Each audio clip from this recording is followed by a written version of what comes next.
Hi friends అందరికీ. నేనైతే ఇప్పుడు పాలు గ్యాస్ మీద పెట్టాను ఫ్రెండ్స్. మరుగుతే తోటకూర చేయాలని అనుకుంటున్నాను ఫ్రెండ్స్. యాక్చువల్గా నేనైతే చేయను, మా ఆంటీనే చేస్తుంది. 2 సైడ్స్ ఎందుకు మిల్క్ పెట్టిందా అని మీరు అనుకోవచ్చు. ఒక సైడ్ ఏమో మా ఆయన గారికి పాలు విత్ ఓట్స్ అండ్ ఇంకొక సైడ్ టీ మా ఫ్యామిలీ మెంబర్స్కి. తనైతే డైలీ మిల్క్ అండ్ ఓట్స్ తాగుతాడు. అదేవిధంగా మా పాప కూడా ఓట్స్ అండ్ మిల్కే తాగుతుంది. ఇంకా తను ఏవైనా ఫ్రూట్స్ కూడా తింటాడు. ఫ్రూట్స్ ఇంకా పాలు ఓట్స్ ఇవే తన మార్నింగ్ టిఫిన్ బ్రేక్ఫాస్ట్ అన్నట్టు. మా పాప అయితే చూడండి ఎలా ఆడుకుంటుందో. నేను పొయ్యి మీద పాలు పెట్టాను, తనని ఇక్కడ కూర్చోబెట్టి తనైతే ఆడుకుంటుంది ఫ్రెండ్స్. తర్వాత నేనైతే రైస్ పెట్టాలి. సో రైస్ కడిగి ఉంచాను. రైస్ కుక్కర్లో రైస్ కూడా పెట్టేశాను. ఓట్స్ కూడా రెడీ అయ్యాయి, తీసుకెళ్ళి తనకి ఇచ్చేసాను. నేను అదేవిధంగా టీ కూడా తాగుతున్నాను. చూడు, హాయ్ చెప్పు. Hi friends, hi.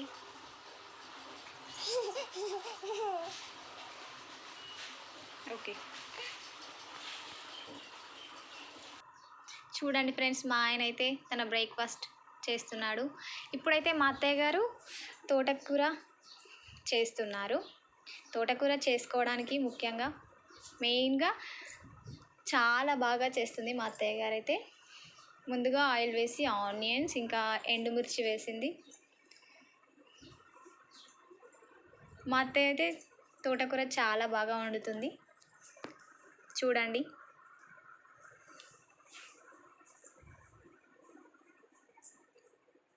ఎంతైనా అప్పట్లో వాళ్ళు చేసే వంటలే చాలా బాగుండేవి. ఇప్పుడు మనం ఎంత టేస్టీగా వండుకున్నా అసలు టేస్టే రాదు. నానమ్మలు, అమ్మమ్మలు, అత్తయ్యలు వీళ్ళ వంటలే చాలా టేస్టీగా ఉంటాయి కదా ఫ్రెండ్స్. మీ ఒపీనియన్ కూడా నాకు షేర్ చేయండి. అదేవిధంగా తర్వాత పచ్చిమిర్చి అయితే వేసింది, అవి బాగా ఆయిల్లో ఫ్రై చేసింది.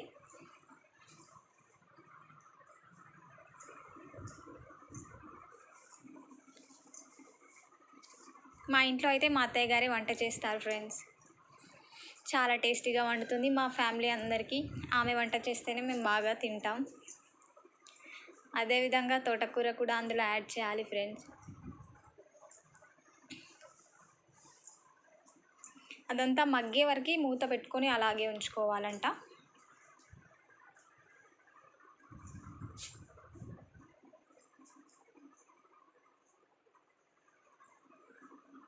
ఒకవేళ నేను వంట చేద్దామన్నా మా పాప చేయనివ్వదు అసలు.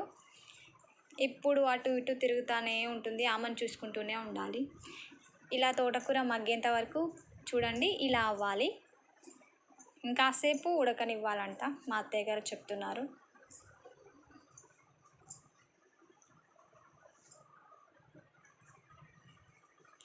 ఈ విధంగా ఉడకాలంట.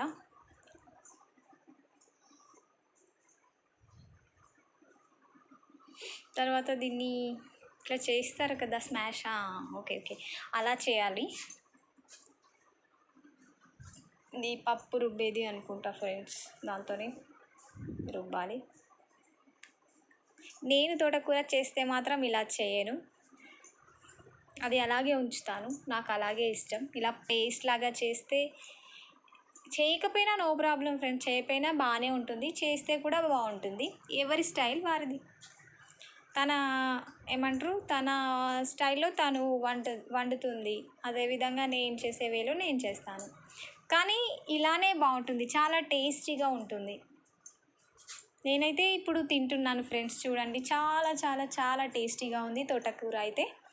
మా పాపకు కూడా ఈరోజు ఇదే పెడుతున్నాను. మా అత్తయ్య అయితే బెల్లపు చెక్కలు చేసి నాకు ఇచ్చింది తినమని ఇంతకుముందే.